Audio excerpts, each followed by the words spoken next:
Hi, I'm Lindsey, and I'm talking with MedTech industry leaders on how they change lives for a better world.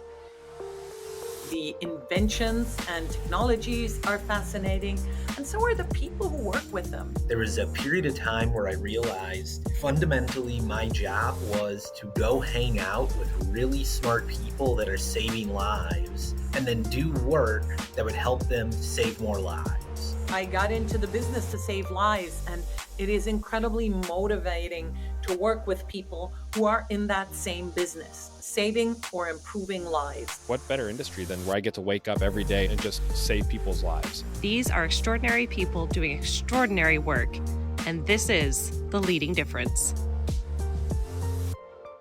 Hello, and welcome back to another episode of the Leading Difference podcast. I'm your host, Lindsey, and I'm so excited to introduce you to my guest today, Nile Harris.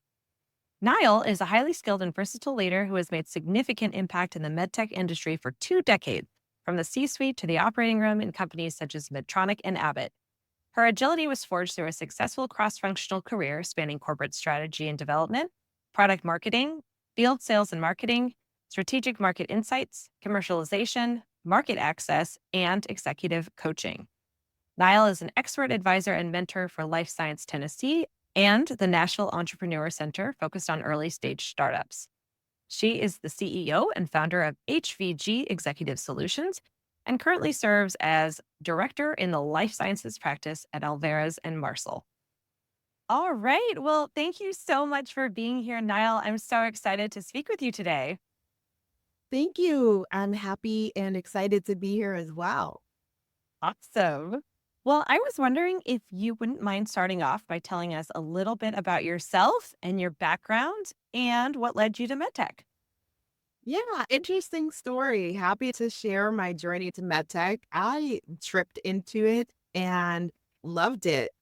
Began my career out of undergrad in financial services.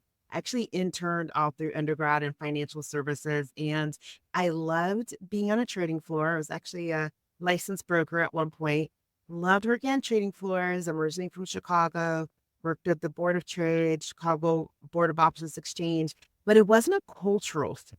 And I felt like I wanted to you give more or put more out into the world other than making more money, essentially.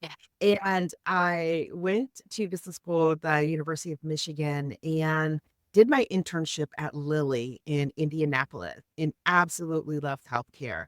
And it had never occurred to me that healthcare was an option. And I spent my summer there as an IT project manager supporting clinical trials.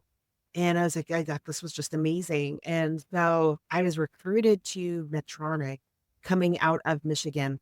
And they had an IT rotation, leadership rotation program there, sort of a internal consulting group.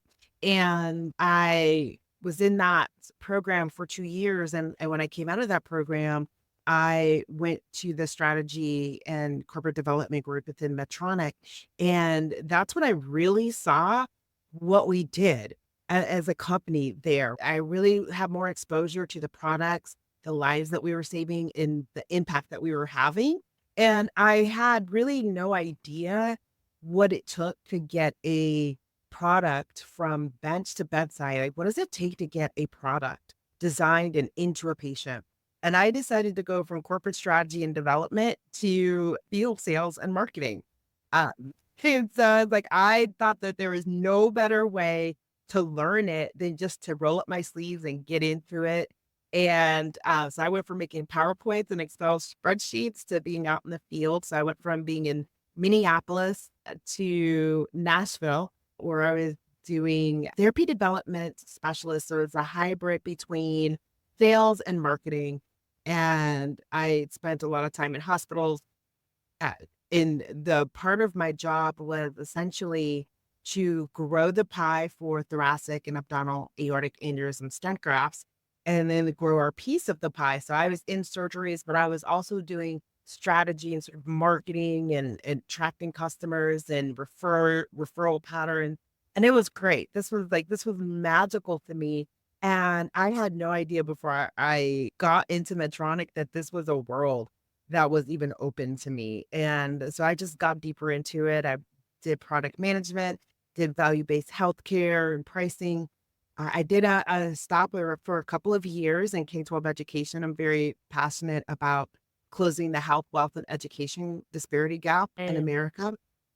And so I was a Broad resident for the management of school system. And so I led strategy for a charter school system in Nashville, but went back into working with life science companies at a small consulting firm, and then was doing some independent consulting, started doing executive coaching, specifically within MedTech for those people who are, trying to get to that next level of leadership and trying to figure out how do you run multi-generational teams.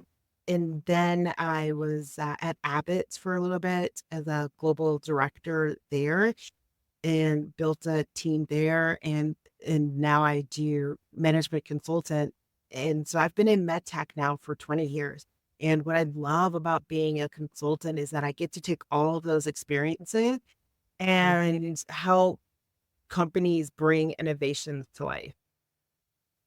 Wow. Yeah. Well, first of all, thank you for sharing about your background. What an amazing breadth of experience you have. And also, I love the thread of your lifelong learning and curiosity. And oh my gosh, I mean, so I looked at your LinkedIn profile and I was like, okay, so you have a BA, a BS, an MED, and an MBA. So clearly, I education. do. I do. I believe education is important. And so the BS in finance and the BA in communications happened because at the University of Illinois, you can get a BA in finance or BS in finance. And so I went the BS route, but it was very technical.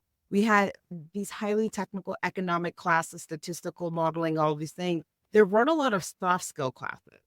And I wanted to incorporate that into my experience. And then I realized, well, if I earned a certain number of hours, I could be a dual degree versus dual major. Mm. And my junior year, I had no idea, but my junior year, I got this letter from the university saying that all of my advanced placement classes from high school transferred, and I had a semester's worth of additional hours. So I spent an additional summer after I finished one degree, and then I was able to finish the second degree. I did both in 4 years. Wow. Holy cannoli. Okay. I'm a lifelong learner. I believe you need to always be learning. And the curiosity is, I think a lot of times I've gotten the feedback of, well, you're kind of all over the place, but not really. I am curious about what people do and how they do their job. And when I was in strategy and development, my role was to lead the strategic planning process. And I had access to all of the business leaders, all of the presidents, all of the leaders that they worked with. And that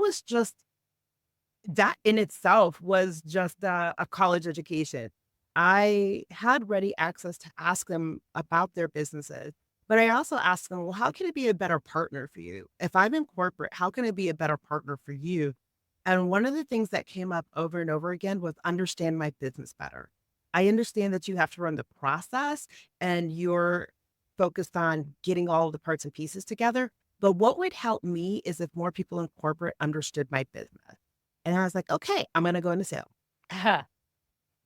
Yes. Wow. That is so incredible. And so, leadership and management, and now with your executive coaching, obviously that's been a running theme and will continue to be. And I'm really curious, what is maybe your top a couple pieces of advice for those who are looking to either become better leaders or to even start being a leader? Mm. Yeah, that is a great question. I think, first of all, I counsel people to develop your personal leadership philosophy. What type of leader do you want to be? What is the legacy that you want to leave with people? What is it that you want them to remember you for? So for me, it was being a servant leader. I see myself as people don't work for me, I work for them. My job is to remove obstacles, build them up, set a vision, set the container in which they work, and then support them in that. Set the example, model the example. And I always say, the book Leaders Eat Last. Well, Mm, I say leaders eat last and they're the first to the fire. And so you develop that philosophy and talk to people. Like I said, I had access to some amazing leaders and I watched them and I talked to them and I asked them. And so interview people, talk to people who you think are great leaders. The second thing I would say is learn from people who you think are not great leaders. Let them teach you about what you don't want to be as a leader, mhm. right? And the third thing is talk to people. I had one mentor who used to say his version of a quote from Abraham Lincoln, which was, "You can't lead without the consent of the followers. Find out what the followers need and give them that." And leadership is for the people who are following you. Promotions or accolades or rewards are for you as an effective leader, right? For getting results. Yeah. Um, the leadership is what you are providing to others. Yeah, that's great advice. Thank you for sharing that. I think, especially your middle point about learning from leaders that you don't look up to, but that have actually a lot to teach you is such a good point, too, because in general, we look up to the people that we go, oh my goodness, love the way that this person leads. I really admire what they bring to the table. And then that's great. But it is also such an experience to learn from somebody that doesn't have maybe the leadership qualities that you aspire to have. And so you're able to go, okay, so this is what doesn't work. Let me figure out what does. Yeah. Exactly. And even the leadership style, even if it doesn't work for you, even if it doesn't work for 95% of the organization that person has been put in charge of, that there's something that they do that you might like. So don't necessarily throw the baby out with the bathwater and just say, oh, they're a terrible leader. What they're doing something, they did something to be able to get into that position. Learn from that as well. Yeah. Ooh, taking it a step further. I love it.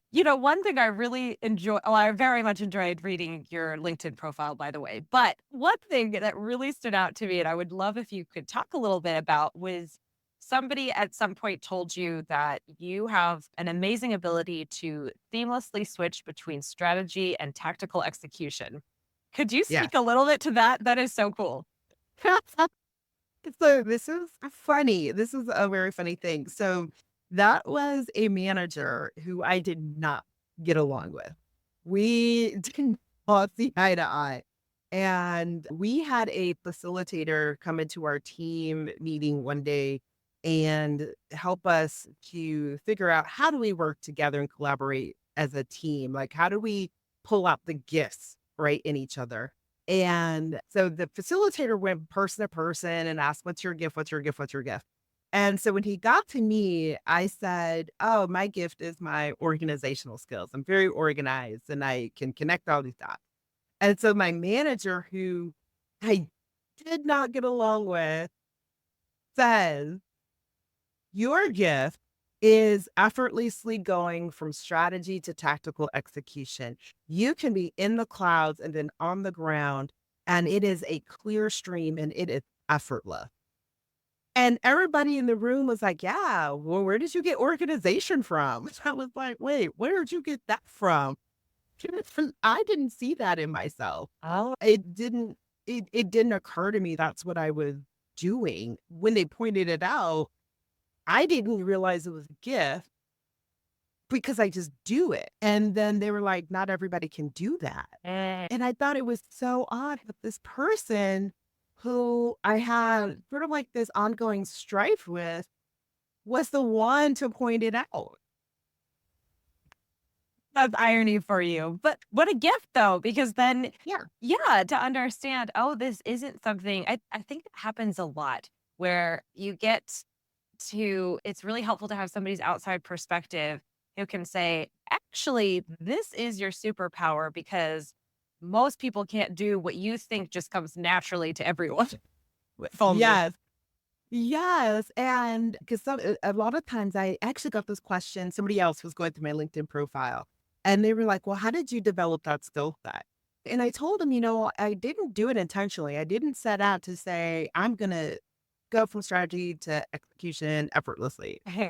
I think it was the act of doing it. So being able to say, well, I don't want to be in financial services, but now I have that financial skill and acumen. I'm going to leverage it to change industries. And then being in this tactical position of putting together models and PowerPoints. And I was putting together PowerPoints for like our executive committee. So I'm doing something very tactical, but at a strategic level. And then to go from that to say, well, I want to really understand how these things connect together. Right. And so I go to sales. And so I think it was just that I followed the trail of the curiosity and I learned something along the way by doing that. And so ultimately, it just sort of naturally, I think, cultivated what I do know that I'm really good at is seeing patterns and connecting them. And I think it just sort of came from that. Yeah, I think that makes a lot of sense. And I think to your point of you having demonstrated your willingness to continue to learn and to step into different roles so that you were able to continue to expand your knowledge and your skill sets. I mean, it's funny, and I know a lot of people talk about the idea of generalist versus specialist. And being a generalist does have a lot of advantages in terms of when you have this crazy diverse skill set and even experience in multiple industries, then all of a sudden you can draw from, oh, you know what? I remember this really random thing back in when I was doing financial services that actually would really apply here. I wonder if anyone has ever thought about that. And then you keep connecting those dots, like you said. So yeah. Exactly. And that's exactly how it happens in my brain, right? Like my brain will reach back to, remember when you worked on this project and you did this really random thing? And I'm like, yeah, my brain's like, it applies here. I'm like, oh, okay. But I did strength finders. And one of the strengths, it was described as, I didn't necessarily agree with the word that they used, but when I read the description, in the description, it said, I am a collector of information. And I'm like, yes, I have every notebook that I used to take notes for work. I have every notebook going back to my first job out of college. And I used Evernote to literally collect articles across the internet. If I'm like, oh, this is interesting, I'll clip it into Evernote. And so now I've got sort of this encyclopedia of information. And so if I want to think about, oh, I read this article about this MedTech company that was doing this thing, I can search my little encyclopedia and find out. So that also is the whole connecting the dot. And Steve Jobs and I'm going to butcher the quote, but he had a quote about being innovative and being creative is about having enough experiences that you can connect. Oh, I love that. Oh my goodness. Yes. I cannot agree more. And I think the ability to be creative does often come from being able to draw from lots and lots of different sources and then putting them Mhm. together in a new way. So, oh my gosh, I love this. It's a So, another thing that stood out in your profile was you have a wonderful ability to plan meticulously and then adapt rapidly. And obviously, your career path has really demonstrated that. But I'm wondering, is that in particular a skill set that you developed over time, or have you always had a tendency towards very careful planning, but at the same time holding those plans loosely enough that you can adapt quickly?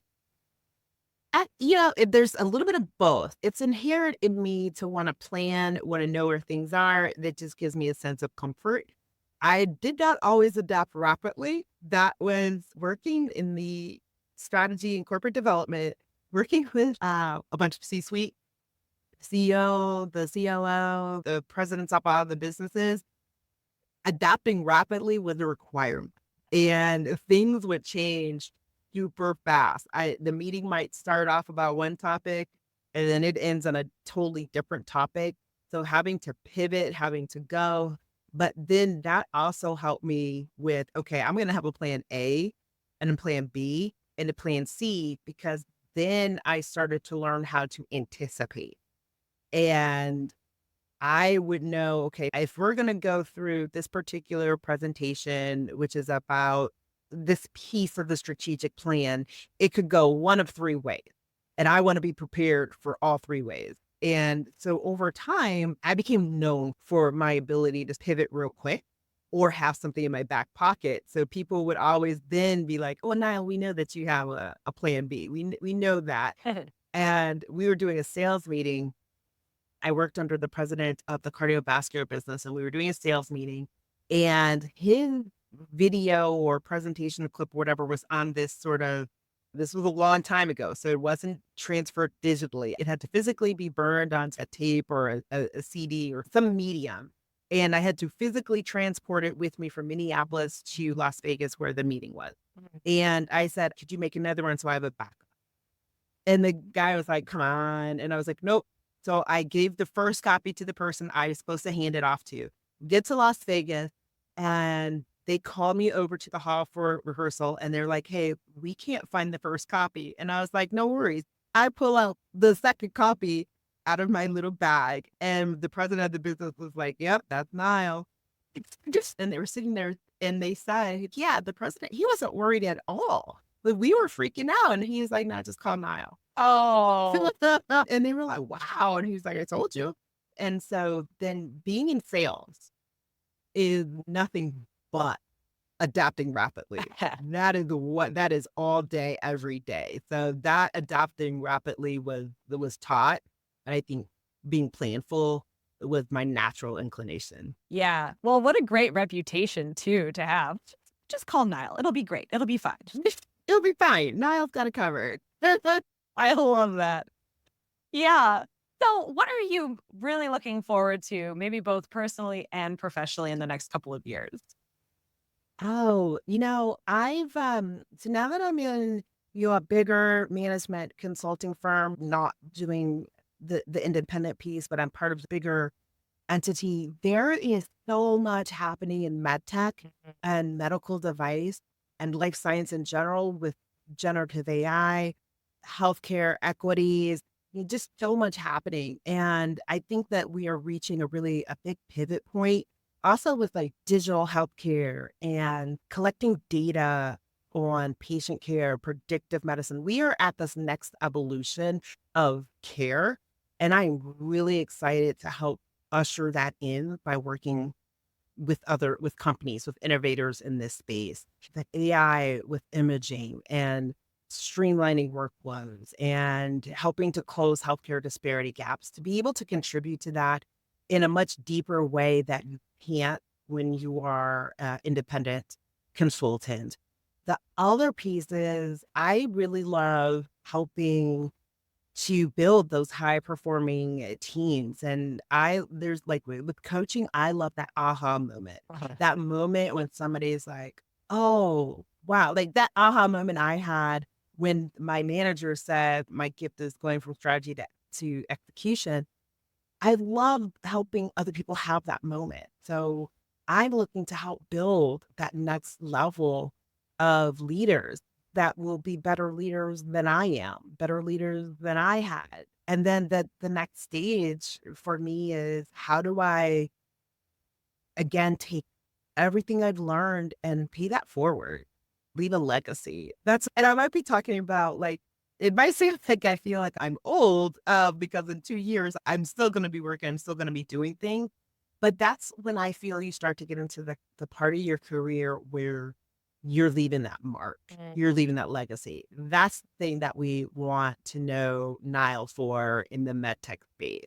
And then really also outside of work, more personally, is I feel very strongly about the health, wealth, and education disparity gap in America, and being able to contribute to health and equity, where we have two demographics of people who get a disease at the same same rate, but they don't have the same outcomes, the same treatment outcomes. Like, why is Yeah. so? How can I contribute to that?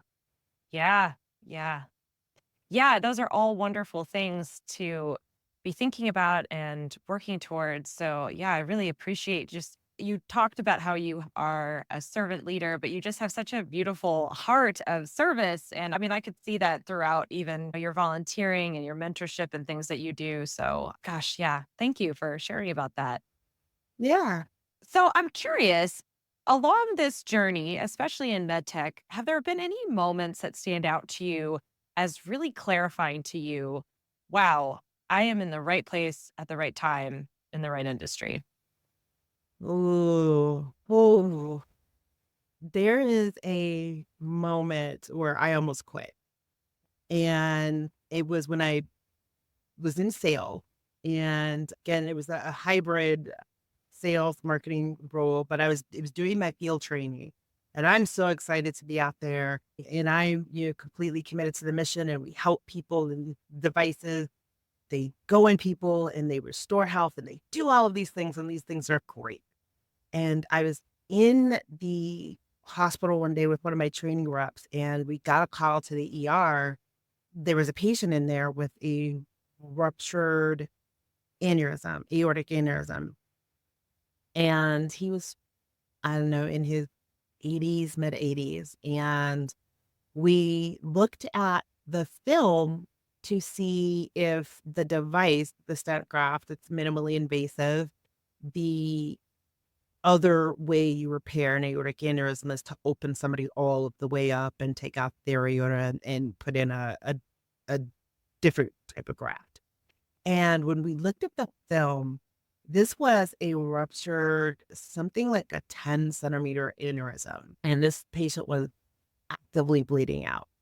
And the rep asked me, "What do you see?" And that's what I said I saw. And she said, "Well, okay, so what are we going to do?" Oh, And I'm like going through my training, like flipping through my training, and everything in my training said there's nothing that we can do for this patient. And so I say it to her, and she was like, "Correct." And so essentially, once you've ruptured to this point, they were just making him comfortable at this point, and he was going to expire. And I conceptually understood that people pass away. We can't save everybody. But to have to sit there in that moment and looking at this film, and you are dealing with a human, this is a human being on the table. mm, And you are saying, wow, this is the moment where you can't do anything. So we left there, and I just went back to my hotel, and I was like, this is stupid. Like, why am I doing this? And my manager called me, and I told him, I was like, you know what? I don't think I'll cut out for this.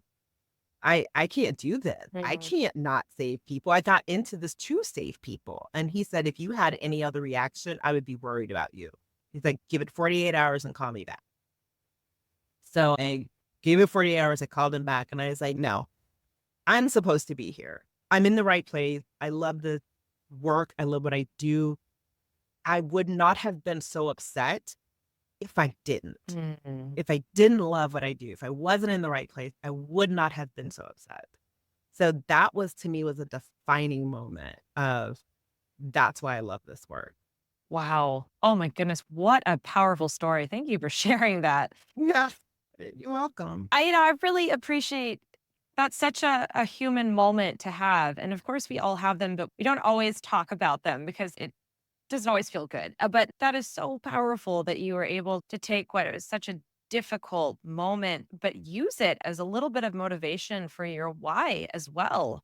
Wow. Yeah, that is amazing. Thank you. Yeah. And yeah, you're welcome. And I had two primary trainers in Tennessee. They were like in different parts of Tennessee.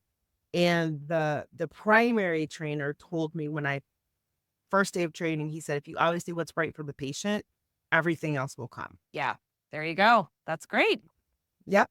Yeah. Well, pivoting the conversation just for fun, imagine that you were to be offered $1 million to teach a masterclass on anything you want. It can be in your industry, but it doesn't have to be.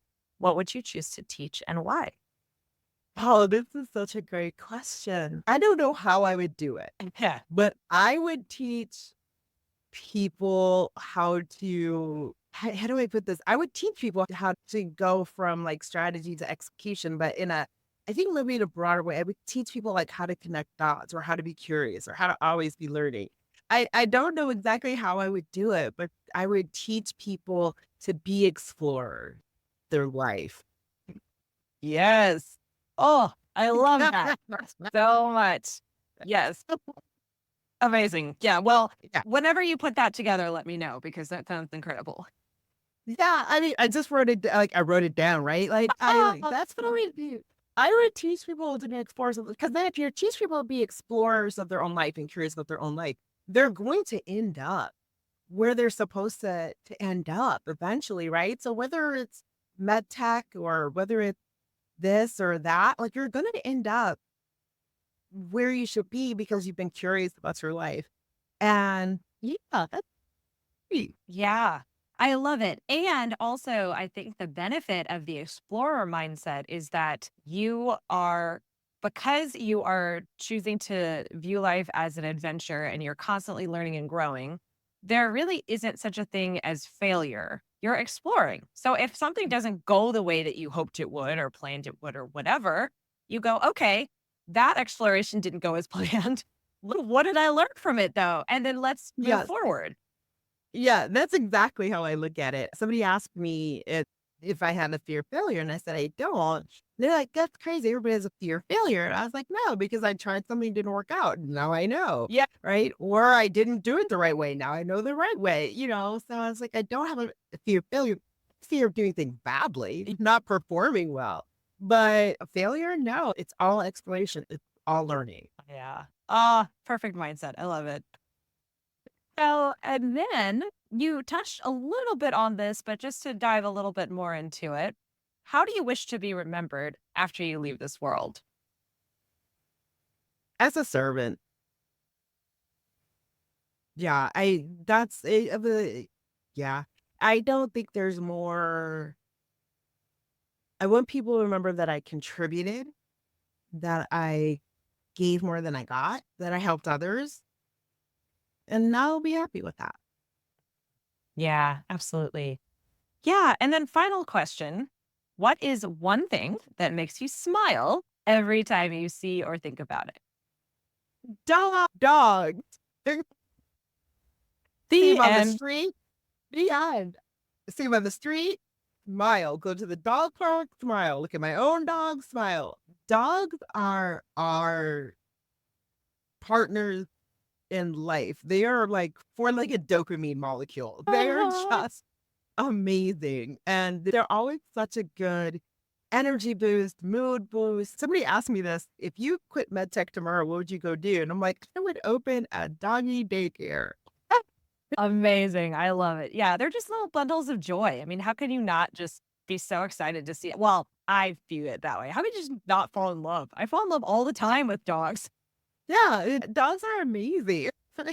I always feel like they make a family complete. I love and you specifically said see, so when I see dogs, but I think what gives me energy, I'm kinda adding a part B to this. I think what personally gives me energy is being around my family. I come from a really big family, and so being able to share that family energy is energizing. But when I see a dog, I'm insta happy. I love it. And I love your part B too. That's a really compelling secondary answer too. So yeah, thank you for that. Mhm. So yeah. Well, Niall, this conversation has been amazing. You are amazing. You're such a powerhouse, and it's such a joy to get to talk with you today and learn from you. So, thank you so much for your time. And we are so honored to be making a donation on your behalf as a thank you for your time today to Opportunity International, which works to end global poverty by creating and sustaining jobs while also providing small business loans, savings, insurance, and training to more than 14 million people in the developing world. So, thank you so much for choosing that organization to support. And we just wish you the most continued success as you work to change lives for a better world. Thank you so much. I enjoyed our conversation. This was so much fun. Thank you for the invitation. Absolutely. Yes. And thank you so much to our listeners for tuning in. And if you're feeling as inspired as I am right now, I'd love it if you'd share this episode with a colleague or two. And we will catch you next time. The Leading Difference is brought to you by Valentium. Valentium is a full-service CDMO with 100% in-house capability to design, develop, and manufacture medical devices from Class 2 wearables to Class 3 active implantable medical devices. Valentium specializes in active implantables, leads, programmers, and accessories across a wide range of indications such as neuromodulation, deep brain stimulation, cardiac management, and diabetes management. Valentium's core competencies include electrical, firmware, and mechanical design, mobile apps, embedded cybersecurity, human factors and usability, automated test systems, systems engineering, and contract manufacturing. Valentium works with clients worldwide, from startups seeking funding to established Fortune 100 companies. Visit Valentium.com to explore your next step in medical device development.